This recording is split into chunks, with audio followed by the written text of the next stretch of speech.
महाभारत का युद्ध अब तक के इतिहास का सबसे बड़ा युद्ध रहा था, जो हस्तिनापुर सम्राट के पुत्र मोह और कौरवों के महत्वाकांक्षाओं के कारण पांडु पुत्रों के मध्य हुआ था। पांडव और कौरव रिश्ते में चचेरे थे। महाभारत का युद्ध पूरे 18 दिनों तक चला था, जिसमें बड़े बड़े योद्धाओं ने भाग लिया था, जिन्होंने बड़े बड़े विध्वंसक अस्त्रों का प्रयोग किया था। दोस्तों, आज हम आपको महाभारत के उन महान योद्धा के बारे में बताएंगे जो ज्ञान विज्ञान अस्त्र शस्त्रों से इतने पारंगत थे कि इनको सीधे तरीके से पराजित कर पाना लगभग नामुमकिन था। नंबर 1 पर आते हैं भीष्म देवव्रत। भीष्म पितामह महाभारत के सबसे महानतम पुरुष के साथ साथ शक्तिशाली योद्धा थे। भीष्म पितामह महाराजा शांतनु और माता गंगा के पुत्र थे। भीष्म को अपने पिता से इच्छा मृत्यु का वरदान प्राप्त था, जो भीष्म को और शक्तिशाली बनाता था। पितामह भीष्म के महापराक्रमी होने के पीछे उनकी माता का महत्वपूर्ण योगदान था। माता गंगा ने भीष्म को अलग अलग लोकों में लेकर गई, जिससे भीष्म को अलग अलग लोकों के स्वामियों से ज्ञान, कर्तव्य एवं अस्त्र शस्त्रों की शिक्षा प्राप्त हुई। धार्मिक कथाओं के अनुसार भीष्म पूर्व जन्म में एक वसु थे, जिन्हें महर्षि वशिष्ठ के श्राप के कारण पृथ्वी लोक में जन्म लेना पड़ता है। भीष्म के गुरु भगवान परशुराम थे, जिनसे इन्हें अधिकतर अस्त्र शस्त्रों का ज्ञान प्राप्त हुआ था। पितामह भीष्म के पास अस्त्र शस्त्रों का भंडार था, जिससे किसी भी शत्रु सेना को ये तनिक समय में ध्वस्त कर सकते थे, जो इस प्रकार है। नंबर 1, इंद्रास्त्र। भीष्म पितामह को इंद्रदेव से इंद्रास्त्र प्राप्त हुआ था। इंद्रास्त्र के आह्वान करने आसमान से अनगिनत बाणों की वर्षा शत्रु सेना पर होती थी, जिससे एक साथ हजारों सैनिक मारे जाते थे। नंबर 2, आग्नेयास्त्र। आग्नेयास्त्र का आह्वान करने से धधकती अग्नि की विस्फोट होती थी, जो शत्रु सेना को तितर बितर कर देती थी। योद्धा इसका प्रयोग आगे बढ़ने के लिए करते थे। नंबर 3, वायु अस्त्र। वायु अस्त्र आग्नेयास्त्र के जैसा ही मिलता जुलता अस्त्र था, लेकिन इसके आवाहन से तेज तूफान उत्पन्न होती थी, जिससे सामने के सभी सैनिक तूफान में तितर बितर हो जाते थे। इसका प्रयोग भी योद्धा आगे बढ़ने के लिए करते थे। नंबर 4, वरुणास्त्र। वरुणास्त्र का प्रयोग आग्नेयास्त्र को काटने के लिए किया जाता था। वरुणास्त्र के आह्वान से आसमान से तेज बारिश बिन मौसम के होने लगती थी। नंबर 5, सूर्यास्त्र। यह अस्त्र महाप्रलयकारी माना जाता था, जिसका प्रयोग केवल विशेष परिस्थिति में ही करना उचित था।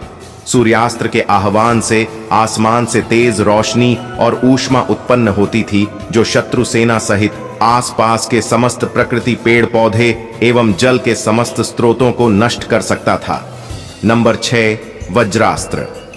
भीष्म के पास इंद्रदेव का वज्र था, जो ऋषि दरीचि के हड्डियों से निर्मित किया गया था। इंद्रदेव का यह अस्त्र अत्यंत प्रभावशाली था। इसका आह्वान केवल एक ही लक्ष्य को केंद्रित करके किया जाना होता था।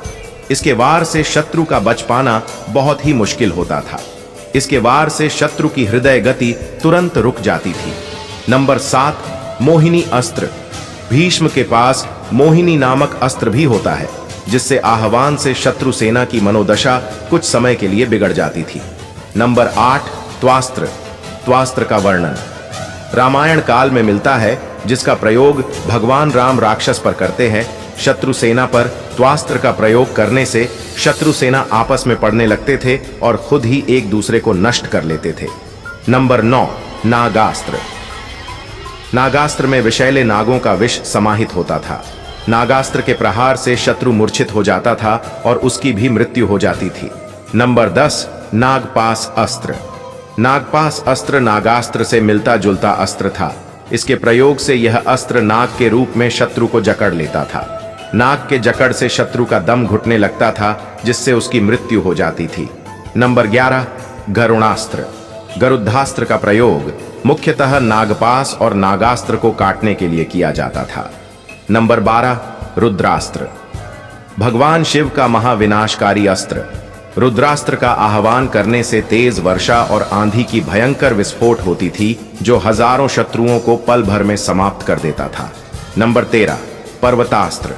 भीष्म के पास पर्वतास्त्र नामक विध्वंसक अस्त्र था, जिसके आह्वान से आसमान में अनगिनत पर्वत शत्रु सेना पर गिरते थे। इसके आह्वान से शत्रु सेना का विनाश संभव माना जाता था।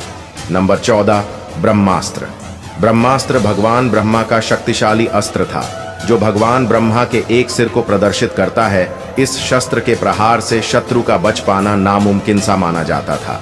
नंबर 15, ब्रह्मशिरा अस्त्र। यह अस्त्र ब्रह्मास्त्र समान विध्वंसक होता था, जो भगवान ब्रह्मा के 4 सिर को प्रदर्शित करता है। इस अस्त्र को केवल अति आवश्यक परिस्थिति में चलाया जाना होता था। इस अस्त्र का काट संभव नहीं था। यह अस्त्र महाप्रलय का सूचक था। पितामह भीष्म के पास इस तरह के भयंकर अस्त्रों शस्त्रों का भंडार था, परंतु महाभारत में कहीं वर्णन नहीं मिलता कि उन्होंने किसी भयंकर शस्त्र को किसी पर चलाने की कोशिश की हो। अगर भीष्म चाहते तो वे चंद दिनों में पांडवों की सेना को समाप्त कर सकते थे, लेकिन उन्होंने कभी ऐसा नहीं सोचा, क्योंकि उन्हें पता था कि धर्म, जीत और स्वयं भगवान पांडवों के पक्ष में थे, और न ही वो चाहते थे कि अधर्म की जीत हो। इसीलिए उन्होंने अपने मृत्यु का रहस्य स्वयं ही पांडवों को बता दिया था। दूसरे नंबर पर आते हैं कर्ण वासुसेन। कर्ण माता कुंती के ज्येष्ठ पुत्र थे, जिसे माता कुंती ने गंगा नदी में बहा दिया था। कर्ण को बहता हुआ पितामह भीष्म के सारथी अधिरथ और उसकी पत्नी राधा देख लेते हैं और कर्ण को गंगा नदी से निकाल गोद ले लेते हैं। उस बच्चे का नाम वासुसेन रखा जाता है। वासुसेन को बचपन से ही युद्ध कला में रुचि थी, जिसे देख वासुसेन के पिता अधिरथ वासुसेन को गुरु द्रोणाचार्य के पास ले जाते हैं।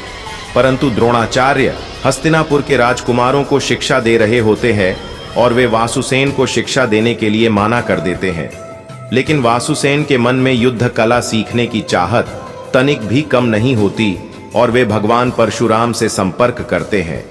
परशुराम केवल ब्राह्मणों को शिक्षा दिया करते थे, इसीलिए वासुसेन ब्राह्मण का वेश धारण कर भगवान परशुराम के शिष्य बन जाते हैं। धीरे धीरे कर्ण परशुराम के सबसे प्रिय और कुशल शिष्य बन जाते हैं। भगवान परशुराम से कर्ण को विभिन्न अस्त्र शस्त्रों का ज्ञान प्राप्त होता है, परंतु एक दिन परशुराम को कर्ण के असलियत का आभास हो जाता है और क्रोध में आकर भगवान परशुराम कर्ण को श्राप दे देते हैं, जो अंत में उनके मृत्यु का कारण बनता है। कर्ण को भगवान परशुराम से अनेकों अस्त्र शस्त्रों का ज्ञान प्रदान हुए, जो इस प्रकार है। नंबर 1, संभाव अस्त्र। संभाव अस्त्र भगवान शिव का बड़ा शक्तिशाली अस्त्र था, जिसमें ब्रह्मांडीय समस्त शक्तियों को समाहित करने की शक्ति थी। महाभारत के भीषण युद्ध में केवल कर्ण के पास इस अस्त्र का ज्ञान था, जो कर्ण को गुरु भगवान परशुराम से प्राप्त हुआ था। संभाव अस्त्र का प्रयोग केवल अन्य शक्तिशाली अस्त्रों को काटने के लिए करना बताया गया है। संभाव अस्त्र से ब्रह्मांड की किसी भी विध्वंसक शक्ति को काटने की शक्ति थी। नंबर 2, ब्रह्मांड अस्त्र। ब्रह्मांड अस्त्र भगवान ब्रह्मा का वह महाशक्तिशाली अस्त्र था, जो भगवान ब्रह्मा के 5 सिर को प्रदर्शित करता है। ब्रह्मांड अस्त्र ब्रह्मास्त्र और ब्रह्मशिरास्त्र से अधिक शक्तिशाली था। ब्रह्मांड अस्त्र के आह्वान से बड़े अस्त्र का काट संभव था। नंबर 3, भार्गवास्त्र। भार्गवास्त्र भगवान परशुराम द्वारा कर्ण को प्राप्त शक्तिशाली अस्त्र था, जिसके प्रयोग से एक बार में विशाल सेना का विनाश हो जाता था। भार्गवास्त्र के आह्वान करने पर आसमान से अनेकों अस्त्रों की वर्षा शत्रु सेना पर होने लगती थी। महाभारत युद्ध में कर्ण ने भार्गवास्त्र का प्रयोग कर पांडवों के एक अश्वनी सेना को समाप्त कर दिया था। नंबर 4, वसावी शक्ति। वसावी शक्ति, जिसे अमोघ शक्ति भी कहते हैं, इंद्रदेव का शक्तिशाली अस्त्र है। इस अस्त्र का वार अचूक होता था, जिसके प्रहार से शत्रु का जिंदा बच पाना लगभग नामुमकिन माना जाता था।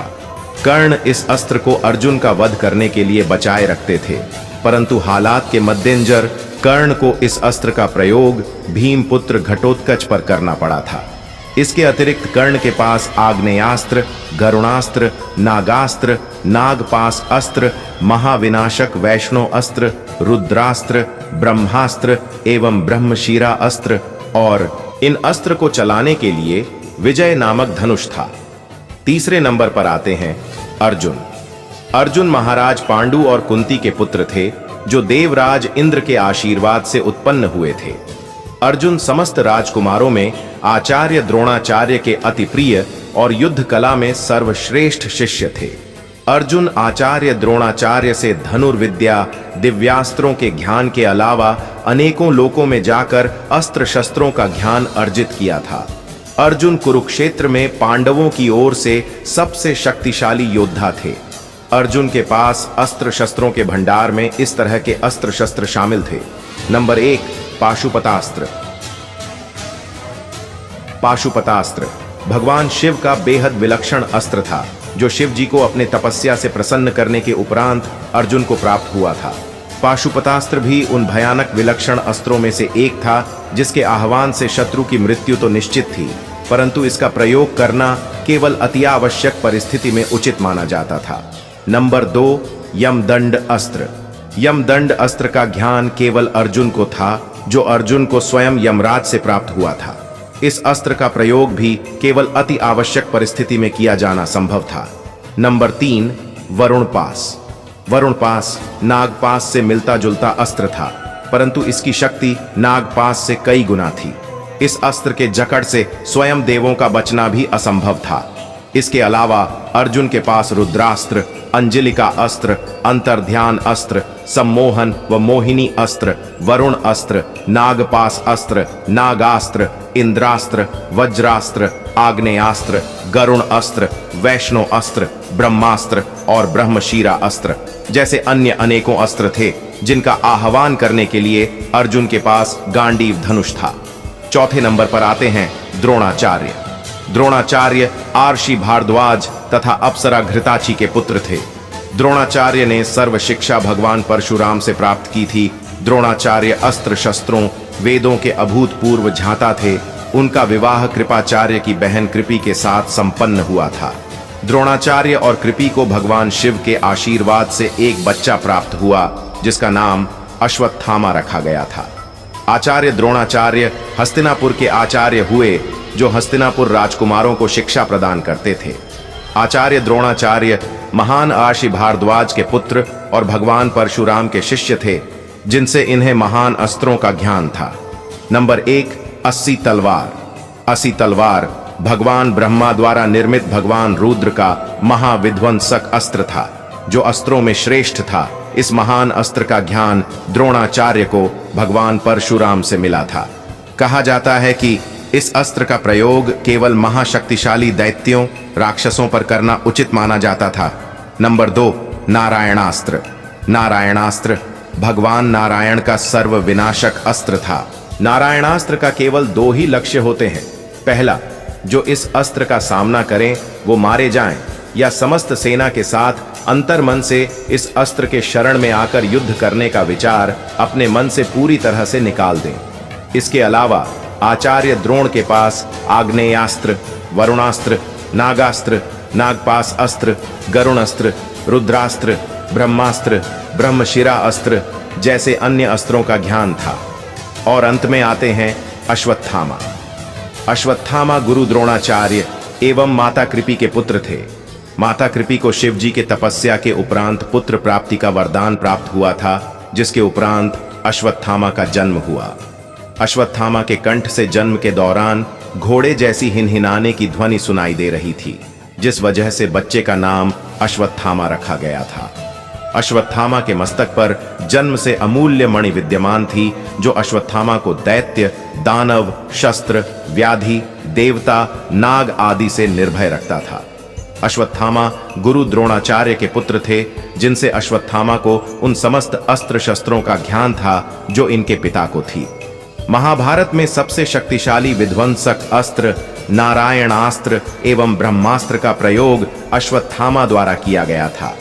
अश्वत्थामा के भयंकर अस्त्र शस्त्र इस प्रकार है: नारायणास्त्र, ब्रह्मशिरा अस्त्र, ब्रह्मास्त्र, रुद्रास्त्र, वज्रास्त्र, व्यवयास्त्र, नागपास, नागास्त्र, वरुणास्त्र, आग्नेयास्त्र, पर्जन्यास्त्र जैसे अन्य अस्त्र शस्त्रों का अश्वत्थामा को ध्यान था। महाभारत के उस विशाल युद्ध में कौरव सेना पांडव सेना से अत्यधिक शक्तिशाली थी। वैसे आमतौर पर अनुमान लगाया जाए तो कौरव सेना के ये योद्धा चंद दिनों में पांडव सेना को ध्वस्त कर सकते थे, परंतु ऐसा नहीं हो सका। इसके पीछे दो तथ्य सामने आते हैं, जिसमें पहला यह है कि युद्ध धर्म और अधर्म के बीच हो रहा था, जिससे धर्म पांडव के पक्ष में थी। दूसरा कि कौरव सेना का युद्ध पांडवों से नहीं अपितु भगवान श्री कृष्ण के साथ हो रहा था, जिस वजह से पांडव की जीत सुनिश्चित थी। मित्रों, वीडियो में अंत तक बने रहने के लिए धन्यवाद मित्रों।